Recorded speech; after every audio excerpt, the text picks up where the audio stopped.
A Roanoke medical researcher is breaking new ground at the Fralin Biomedical Research Institute at VTC. Dr. Robert Gordy and his team are unraveling how to use microscopic particles in milk to deliver medicine in the body.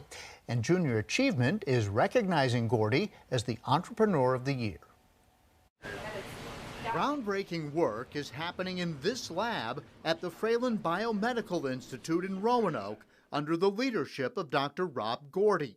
Americans may not be familiar with this particular ball, but it's a cricket ball. Dr. Gordy credits the game of cricket for launching his career in science. I was obsessed with cricket, and in fact I was obsessed with making this ball as unhittable as possible.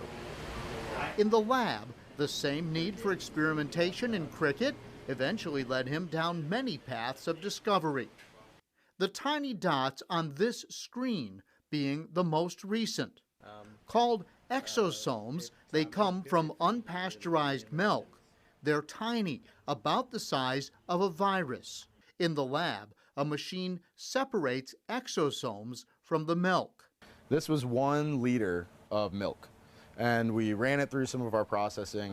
Gordy and his team didn't discover exosomes, but they have figured out how to fill them with medicine and use them to deliver drugs where they're needed in the body without the body damaging the medicine itself.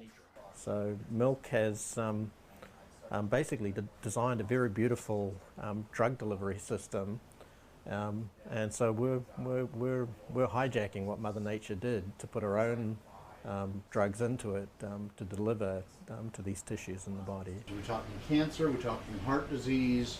Are we talking COVID? What do you think they can best heal? I think we're talking all those things. And Gordy says the same exosomes seem to know where the problem is in the body, seeking out damaged tissue, say, in your heart. So this is essentially the polishing step after the isolation of the exosomes from the milk originally. While the research appears promising, it's only half the battle.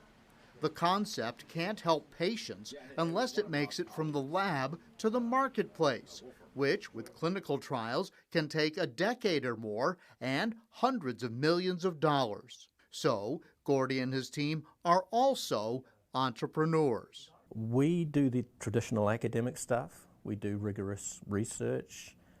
We assemble that research into scientific papers that are then peer-reviewed and published. But we also take it a step further. If we have an invention that looks like it's going to be medically useful, we'll make certain we have a patent in place before we publish.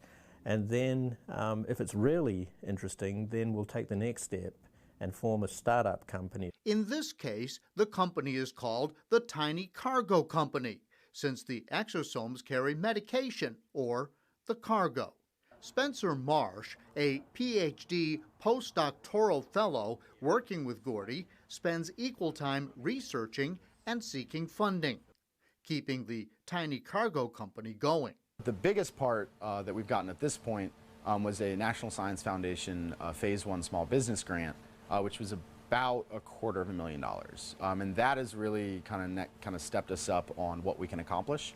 The ultimate step would be to attract investors who would risk their millions to see if exosomes will really deliver. This is just one of many projects the Institute is exploring under Gordy's leadership. In March, he received the Outstanding Investigator Award from the National Institutes of Health for $6.4 million to give his team increased freedom to carry out inventive research concepts that aren't tethered to specific finite projects. You're basically told to just get on with it, bring some more useful stuff, back in from Mother Nature, and just keep doing what you're doing. We trust you. And to be clear, the research is still in the very early stages, but it does appear promising. Gordy will receive his award at the annual Junior Achievement Gala on November 16th.